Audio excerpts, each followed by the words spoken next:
አሰላሙ አለይኩም ወረህመቱላሂ ወበረካቱ። የቻናል ቤተሰቦች የዩቱብ ጓደኞች እንዴት ናችሁ? ሰላም ናችሁ? እኔ በጣም ሰላም ነኝ አልሐምዱሊላህ። እንዴት ናችሁልኝ? ደህና ናችሁልኝ ወይ? ደግዬ ናችሁ ወይ? አላህ ሰላማችሁን ብዝዝት ያድርገው። የሀገራችንን ሰላም አላህ ይመልስልን። ያ ረቢ አላህ የሀገራችንን ሰላም ይመለስ፣ ሀገራችን ይረጋጋልን። እኛም ስደት ላይ ያለነው ብዙ ፈተና እየደረሰብን ነው። ብዙ ውጣ ውረዶች እየደረሱብን ነው። አላህ የሀገራችንን ሰላም መልሶ እኛም በሀገራችን ሰው የምንሆን አላህ ያድርገን። ያ ረቢ አላህ የሀገራችን ሰላም ይመለስ። ያ ረቢ አላህ ሁላችንም ዱዓ እንደራረግ፣ አንበላላ። እስኪ ዱዓ እንደራረግ። ይኸው አምራችን፣ ይኸው ክፋታችን፣ ይኸው አለመተዛዘናችን እየባሰ ቀኑን እየባሰው ሄደ። በቃ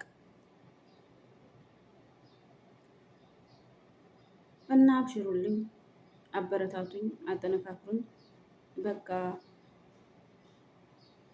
ደግሞ አንቺ ተየት መጣሽ? ማንሽ? ምንድነሽ? በቃ ስድብ ምናምን ካለም ስደቡኝ፣ በቃ እቀበላለሁ። ስደቡኝ፣ ችግር የለውም። ግን መስሚያ ጥጥ ነው እና እንግዲህ የኔን የህይወት ታሪክ ከልጅነት እስከ ስደት ያለውን እነግራችኋለሁ እያለሁ ከምን ተነስቼ ምን እንደምደርስ ተከታተሉኝ፣ እንደው ብቻ ተከታተሉኝ። የሰው ልጅ ሲስቅ ወይ የተሻለው የሆነ ልብስ ነገር ለብሶ ስታዩት እሱ ምን አለበት እሷ ምን አለባት ይባላል አይደል? ይባላል አይደል? ብዙ እንደሬት የሚመሩ ነገራቶች አሉ በሆድ ውስጥ። ጥርስ ባዳ ነው፣ ፈገግ ቢል ታላይ ነው። ውስጣችን ግን ብዙ ነገሮች አሉ። ማንኛቸውም ሰው ማንኛችንም ብንሆን የራሳችን ምክንያት የራሳችን ችግር አለ እና አንድ ሰው ስለሳቀ ወይም አንድ ሰው የተሻለ ለብሶ ሲታይ እሱ ጠግቦ እሷ እንደዚህ ብላ አይባልም። ሆዱን አታውቁም፣ ፊቱን እንጂ ሆዱን አታውቁም። ሁሉም የራሱ ምክንያት ስላለው ማለት ነው እና ታሪክን ማስቀመጥ ጥሩ ይመስለኛል። እንደኔ ጥሩ ይመስለኛል። እኔ በፊት ላይ ያው እናትና አባቴ በልጅነቴ ነው የተለያዩት። እኔ የ3 ዓመት ልጅ ሆኜ ነው የተለያዩት እና ከአባቴ ጋር ነው ያደግኩት። በተለይ ሴት ልጅ ከአባቷ ጋር ስታድግ ከቤት ሊመቻት ላይመቻት፣ አብዛኛዎቻቸው በምግብ የሚቀጡ አሉ። የአባት ሚስቶች አብዛኛው ብዙ ነገር አለ። ሴት ልጅ ከእናቷ ጋር እንጂ ከአባት ጋር ማደግ የለባትም።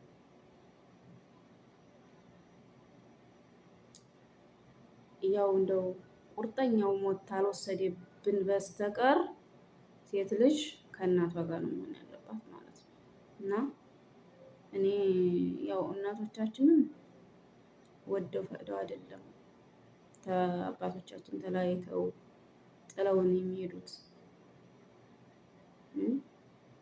ያለ መረዳዳት ችግር ስላለ፣ ያለ መግባባት ችግር ስላለ በዛ ምክንያት ነው የሚሄዱት ለካ። እኔ በፊት በጣም ይቆጨኝ ነበር፣ በጣም እቆጣ ነበር። እናቴ ስለማትወደን ነው ጥላን ሄደችው፣ ከአባቴ ጋር ጥላን።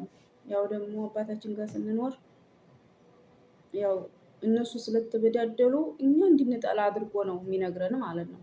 እናታችንን እንድንጠላ እናታችንን እንዳንል አድርጎ ነው። ልጅ ደግሞ የመከሩትን ይዞ የሚነሳው እና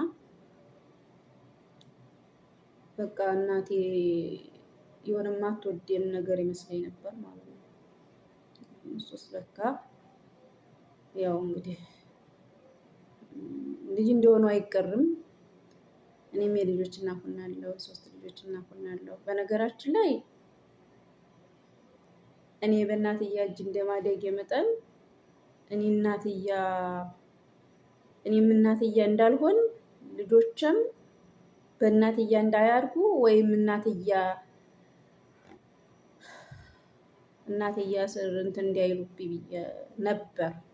ግን ሁሉም የራሱ ምክንያት አለው።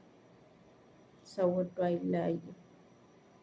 ሙሲባ ነገር በቃ ብዙ ነገራቶች ሲነባበሩ መለያየት ይመጣል እና ድሮ በእናቴ ስጠላው የነበረው ነገር እኔም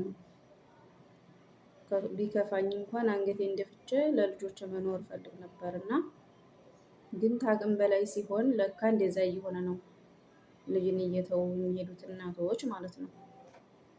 እና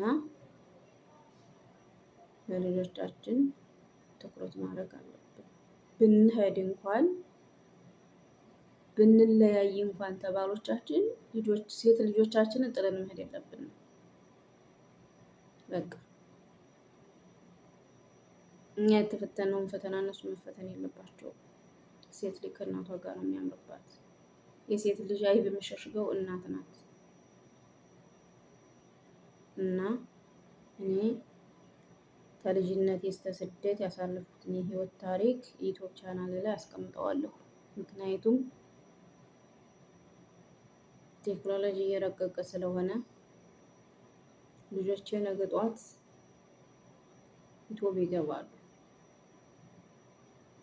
እናት ለልጆቿ ምን ያህል መስዋዕትነት እንደምትከፍል እንዲረዱ ያሳለፍኩትን የህይወት ታሪክ እንዲረዱ በትንሽ ነገር ተስፋ እንዳይቆርጡ ጠንካራ ጎበዝ እናት እንዲሆኑ ጎበዝ ሴቶች እንዲሆኑ ታሪኬን እንዲያውት ፈልጋለሁ ማለት ነው። በትንሽ ነገር ተስፋ እንዳይቆርጡ። አብዛኛዎቻችን አሁን በትንሿ ነገር ሲምፕል በሆነችው ነገር ተስፋ እንቆርጣለን። በቃ አያልፍም፣ በቃ ደከመን፣ በቃ እንደዚህ አልኩ በቃ አልሆነልኝም፣ አልተሳካልኝም እንላለን። የሰው ልጅ በዱንያ ላይ ያለ ተስፋ መቁረጥ የለበትም። ወላሂ ተስፋ መቁረጥ የለበትም። ዱንያ ተገለባባጭ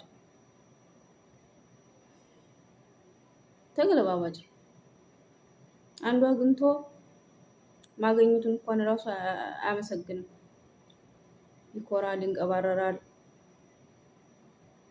ያጣው ደግሞ ይለምናል፣ ይሳቀቃል።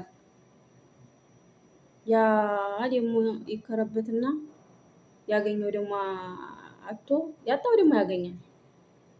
ዱንያ እንዲህ ተገላባጭ ናት። ስለዚህ ተስፋ መቁረጥ አያስፈልግም። ጎበዝ መሆን፣ በቃ ተስፈኛ መሆን፣ በዚህ ታቃተ በዚህ እንሳለሁ ብሎ ማቀድ፣ እቅድን ማሳመር። ያው መቼም እንግዲህ በተከታታይ ታውኛላችሁ። አሁን አንቺ ከምን ተነስተሽ ምን ደረሽ የሚለውን ከዚህ ከልጅነት ህይወቴ እስከ ስደት ህይወቴ ያለውን አጫውታችኋለሁ። ስደት ላይ ምን እንዳሳለፍኩ፣ ልጅ ሁኚ እናቴ ትታ ሄዳ ምን እንዳሳለፍኩ። የሰው ልጅ ሲታይ ምንም እንዳላሳለፈ ነው የሚታወቀው። ግን እንደዚህ ውስጡን ትትረዱት ያለው ነገር እንትን ሲባል ይሄን ሁሉ ተሸክመሽ ነው ወይ የምትኖረው? ይሄን ሁሉ ያሳለፍሽ ሴት ነሽ ወይ ያስብላል ማለት ነው። እና እንደ ሰው ልጅ ጠንካራ የለም። እና አብዛኛዎቻችን ጠንካራ መሆን አለብን፣ ጎበዝ መሆን አለብን። ተስፋ መቁረጥ የለብንም፣ ደካማ መሆን የለብንም። አይዞን፣ አበራቱኝ፣ አጠናክሮኝ። እኔ ዩቲዩብ ቻናል ላይ ሰርቼ ገንዘብ ታገኘሁኝ ቃሌ ቃል ነው። ለምንድን ነው እኔ ዩቲዩብ የጀመርኩት? እኔ ዩቲዩብ ቻናል የጀመርኩት ለምንድን ነው? ከእኔ በታች ያሉ ሚስኪኖችን አዕመ ደካሞችን ለማገልገል ነው። እኔማ በስደት ላይ እንግዲህ ይኑረኝም አይኑረኝም አልሐምዱሊላህ። ግን እኔ የደረስኩበት ያልደረሱ ብዙ ደካሞች ስላሉ እኔ ዩቲዩብ ቻናል ተከፈለኝ፣ ዩቲዩብ ብር ተከፈለኝ ከኔ በታይ ላሉ ደካሞች፣ ለአቅመ ደካሞች፣ ለየቲሞች ለማገልገል ቃሌ ነው። አበረታቱኝ፣ አጠነካክሩኝ፣ አጠነካክሩኝ። አይከፈልበትም። ሰብስክራይብ አድርጉኝ፣ ሼር ኮሜንት አድርጉልኝ፣ ላይክ። አሰላሙ አለይኩም ወራህመቱላሂ ወበረካቱ። ኢንሻአላህ ደግሞ በአዲስ ነገር እንገናኝ።